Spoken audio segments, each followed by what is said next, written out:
You ever get excited just because they didn't ignore you today? Like, wow, they replied fast.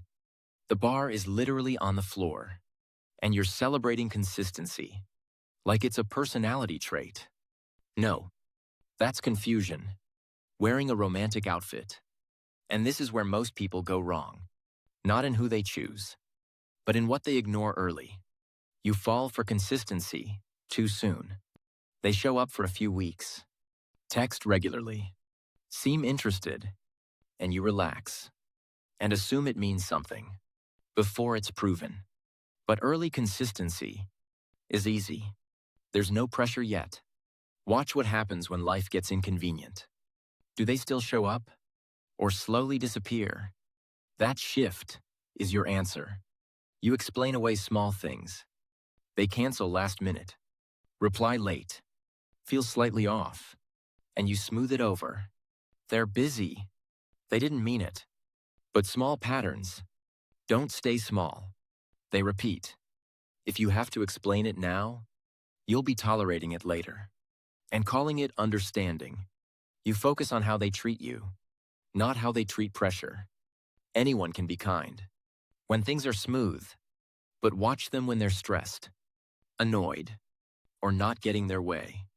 That version is the one you'll live with, not the version you met.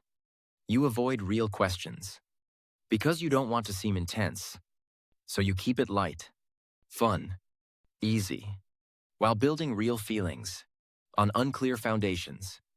Then later, you realize your values don't match, and now it hurts more because you waited too long to find out, and now you're attached.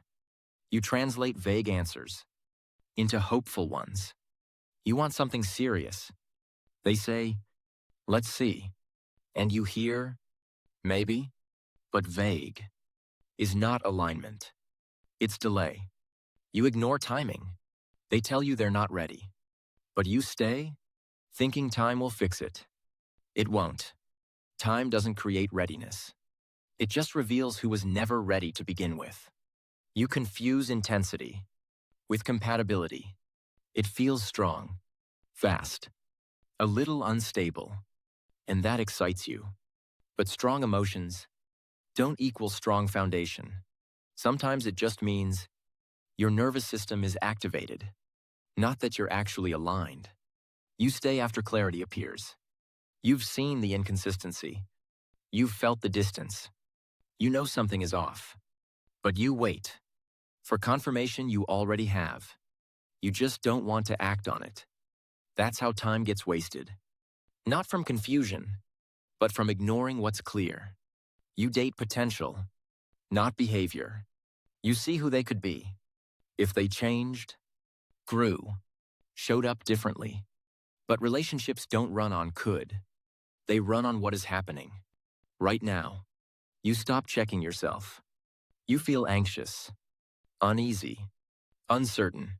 But instead of stepping back, you lean in, trying to fix the feeling, instead of questioning the situation. And that's where you lose yourself. You don't have a dating problem. You have an ignoring problem. And here's the part people realize late. The right person doesn't create this much doubt. You don't have to decode them. You don't have to chase clarity. You don't have to wait to feel chosen. It's already there. Or it isn't. So instead of asking, how do I make this work? Start asking, what is this showing me? Because the moment you stop ignoring patterns is the moment you stop repeating them. It was clear earlier than you think. You just chose not to treat it that way. And that's what costs you time. Subscribe to LoveLens.